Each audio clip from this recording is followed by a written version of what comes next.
Welcome to EWA's FIN LYT podcast. EWA is a fee-only RIA based out of Pittsburgh, Pennsylvania. We hope all listeners of this podcast will benefit as we deep dive into complex financial topics that we will make simplified for you. And we hope that this really serves as a catalyst so that you can make the best financial planning decisions for your family and also save time. Welcome to this week's FIN LYT by EWA podcast. I'm joined here by Jamison Smith. Unfortunately, the heat's not working, so got to bundle up for this day's episode. But so Jamison, today we're talking about one of my favorite topics. It's a very tough topic, and we see a lot of people. You think the more money you accumulate, the happier you are. That's just not the case at all. Once you reach a certain level.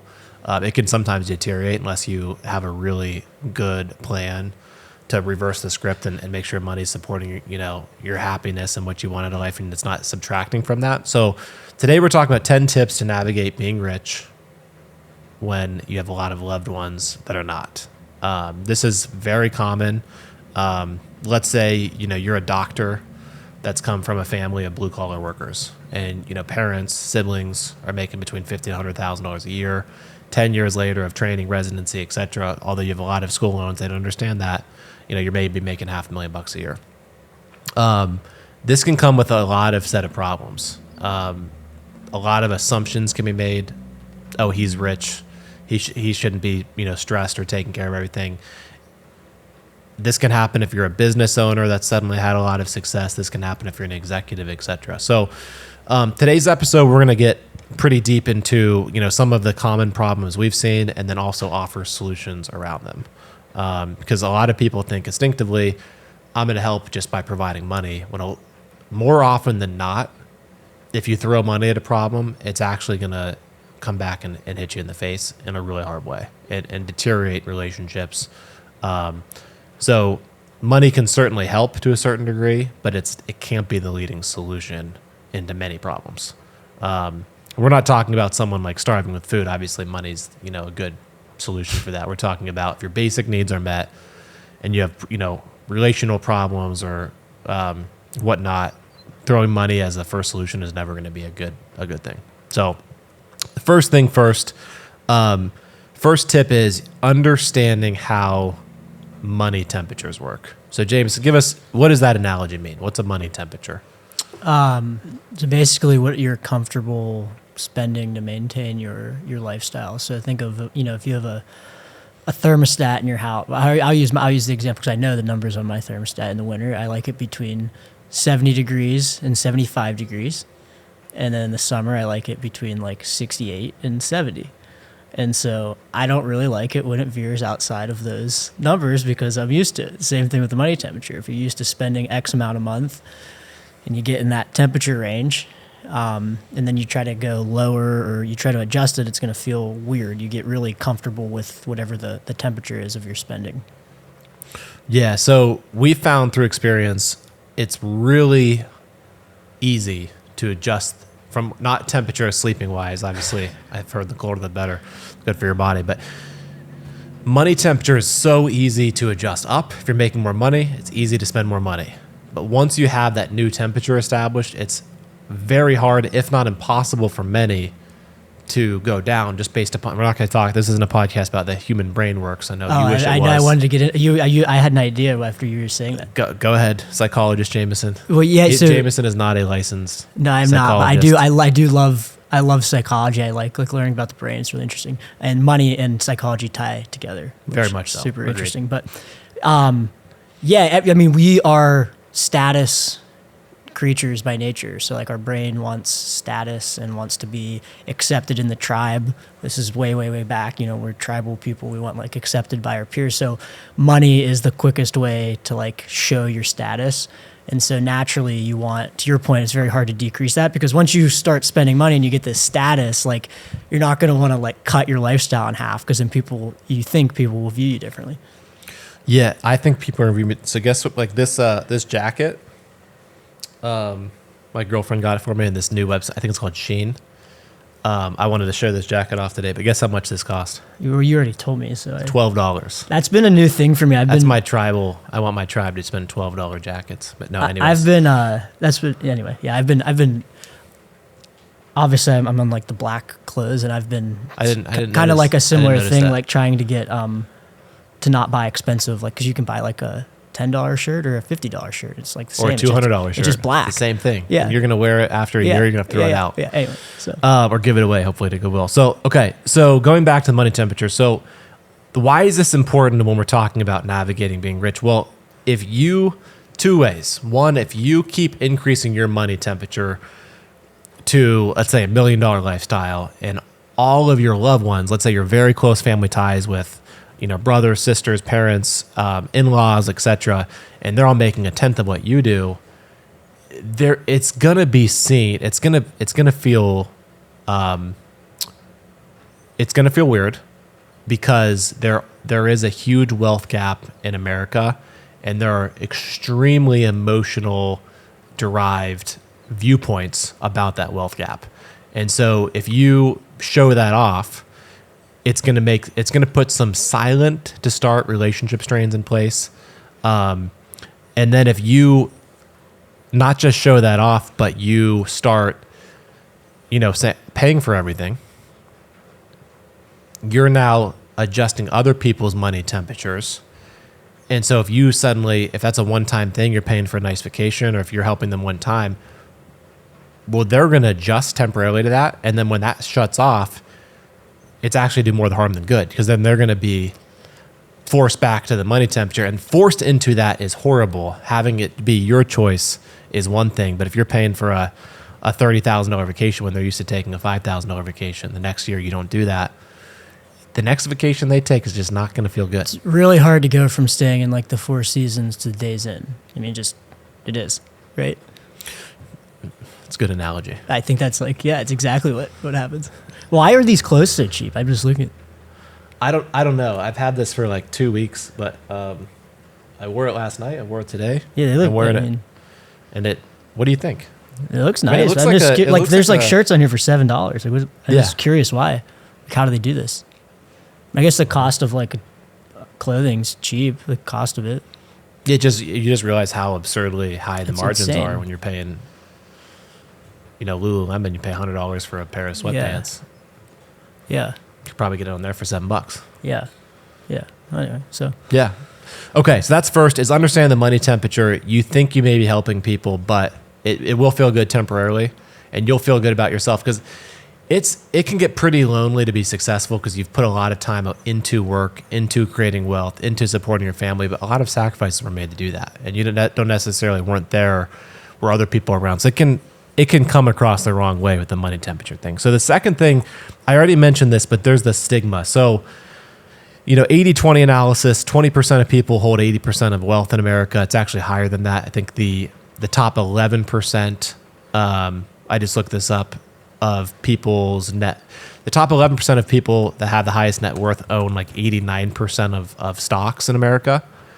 And that means the bottom only own, the other 11%, the bottom 89% own 11%.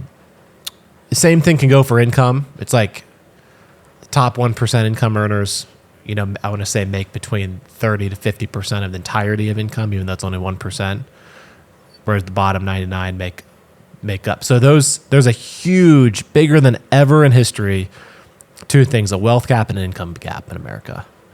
And if you're on the top end of that, and a lot of your loved ones are on the low end of that, it's like spending Christmas and you're a staunch Republican, everyone else is a Democrat. And you start talking about, because money is not silent. So wear it. It's going to be tough to have. So just probably a good policy to not go into deep political discussions when there's extremist different viewpoints in your family.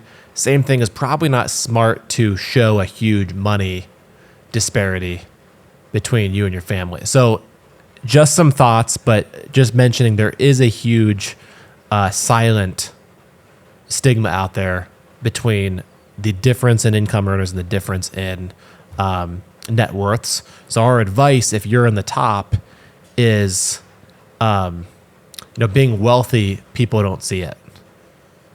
Being rich, people see it. So there's a difference between being wealthy and being rich. And we recommend the solution to number 2 is be wealthy. No, you don't have to show people the balance in your 401k or your brokerage account. You don't have to divulge the information as a flex.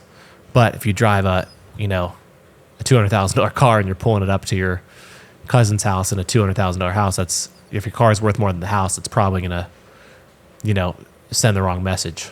Just wear cheap black clothes instead of designer. Wear the $12 jacket.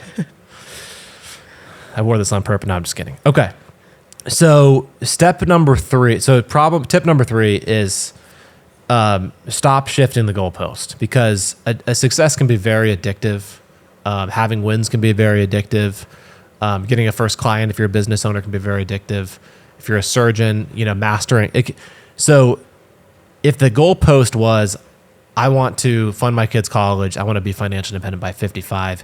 Once you get there, it's going to feel good for a second, but human nature is we're going to want to set the next biggest goal. Hedonic treadmill. So again, use your money supporting your life. You have to learn to value, your family, love, happiness, good relationships as number 1. And then it's fine to shift the goalpost if it's supporting your values. But if you're shifting the goalpost to shift the goalpost, it's going to make relationships deteriorate very quickly because all your time and attention is going in that direction. Okay, so that's number 3.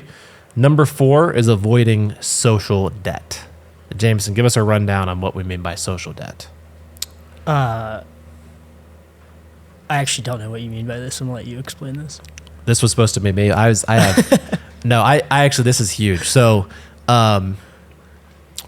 well, we can just ad hoc here. I'm sure I'll know it once you start explaining it, but I literally just wrote down social debt and I'm like thinking. Yeah, this is why basically like in history, like every NBA player, every NFL player, the majority of them went bankrupt like 10, 20 years ago. It wasn't their $1 million house that made them, it was like their grandma's friend's cousin buying them a $200,000 house. Yeah. That's how they went broke. Yeah. And social debt is like, oh, I'm from this like lower class neighborhood and now I've made it. So now there's this, it's not actual debt, but it's a social debt because everyone's like, we helped you get to where you are. Yeah. Can you help us? And you feel obligated to help out. So you have to avoid that at all costs. And the tip there is you have to have a good group of advisors that can say no for you. If if you're fielding questions from your second cousin's restaurant/bar idea and you're funding it and saying I'm going to be a part owner and most businesses fail. And so we see so many times when you have a huge income and you came from nothing, there is social debt that lingers. And learning, our tip on this is you have to be able to say no gracefully, humbly, with lots of empathy. But if you don't say no, you're actually going to hurt yourself. You're going to go broke, and you're going to end up enabling a lot of other people and hurting them as well. Because then they're going to experience that dopamine. Their temperature's going to be here, and then reality is going to be put them back here, and they're going to be stuck. And what I found just from doing what we do, and I guess a little bit of personal experience, but not as much as like being an athlete, because I'm not an athlete. But you were an athlete, yeah, but not like in like the NFL. Lacrosse, not an athlete. Yeah, no, it is, but not like the professional athlete. Like I can't relate to that, but I understand. Now you're a golfer. Yeah. Anyway, what's the handicap now? 15, getting down to under. But you 10, started at like at 25. Under 10 this year, so just watch. Now Everyone's doubting me, and here's a good example is where I'm going with this. Everyone's saying I can't get under 10. I know you can. And then once 10. I get under 10. Who's saying you can't get under 10? I said you can get under 10. A lot of people are talking. And not me. All right, we have this on record now. I know you're going to get under 10. So nobody thinks that I'll get under 10, but then once I'm under 10, people will agree with me. And same thing generally, and there are some people that usually always support you. Once you become wealthy, there's people that had doubted you all the time that try to come back and like they only support you because like you made it. But when you didn't make it, they weren't there for you. They were doubting. Yeah. So. No question. But that's usually ties right into social debt. All right, we got to put this, I believe, accountability for goals. When is the 10 going to happen? So you're 15 right now. We're in Pittsburgh. It's raining outside. Yeah, I guess when's the handicap shut off? Like November? I think that USGA rules changed. Like you can't post a score. Like I had So- a good round a couple weeks ago and I couldn't post it. First round of the year went in the 80s, mid 80s. Yeah, I'm not sure. Okay, let's assume it. How many months into the season? My whenever, so let's just say by like October, November, probably by November. We'll say November because that's when you would really November stop. 2024. James. At some point, I have to be between now and November. My handicap has to be under 10.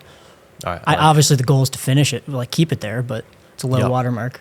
Okay, I like it. What's I like yours? Aren't you? What are you trying to?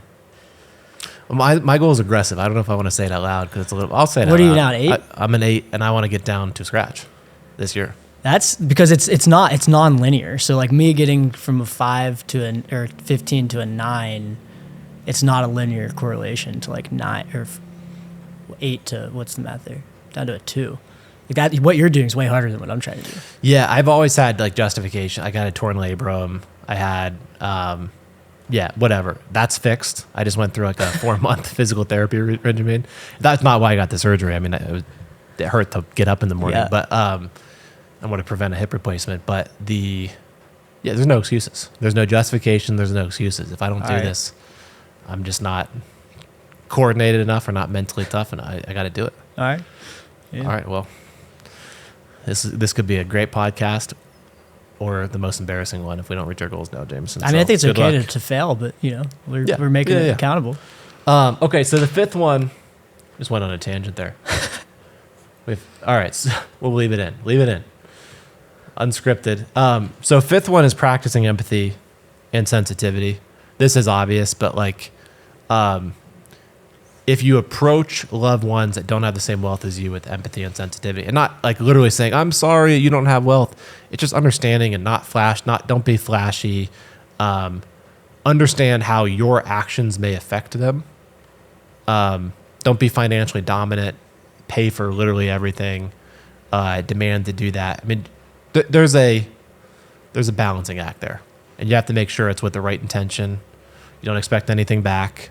You're not expecting to be able to dominate decisions because you have the money or you're paying for everything. Because that's very common, especially in today's day and age. There's a lot of like great divorce. Is you'll have one breadwinner that's just like the dominant financial person, and up until that point before the divorce, like they've made every decision because they make the money, they call the shots. So if you want, one of the keys I think of a good relationship is having mutual empathy discussions, mutual decision making, etc., and don't be financially dominating.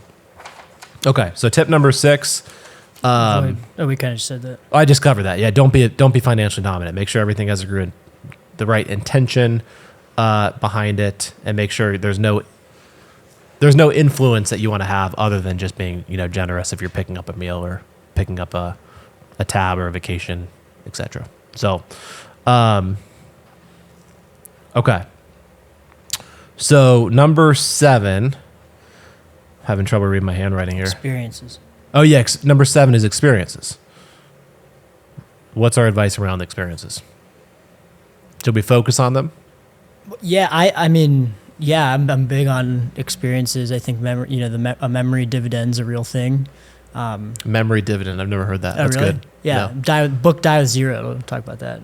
Memory dividend. It pays dividends. So like, think about like a really good trip you took in the last like 5 years. You still probably talk about it and remember it and tell stories about it versus like buying the $200 jacket versus the $12 jacket. Like 5 years from now, you're not going to talk about the $200 jacket because you probably don't even own it anymore, So experiences, I'm big on experiences in general, but with as far as like family members, for the point of this podcast, I think it's important that spending on experiences can, go a long way. You're experiencing something with them versus like materialism.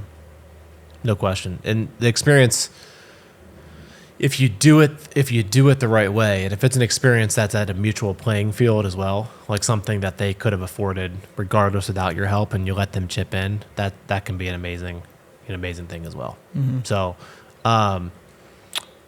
okay. 8th thing is, with all of these, there has to be a balancing act. So have boundaries in place. So I think it's important to actually have a family philosophy in place. If you're the wealthy person, what are you going to do when someone asks you for a loan? What are you going to do if someone asks you for a gift? What are you going to do if there's, repeated asks from a family member? So have a philosophy in place with how do you determine the answer? And then more importantly, because a lot of times you can help in non-monetary ways that'll be much better for your relationship long-term, is how do you say no? How do you say no with empathy? How do you say no? Or how do you prevent even getting the ask by, setting the right boundaries in place from the get-go?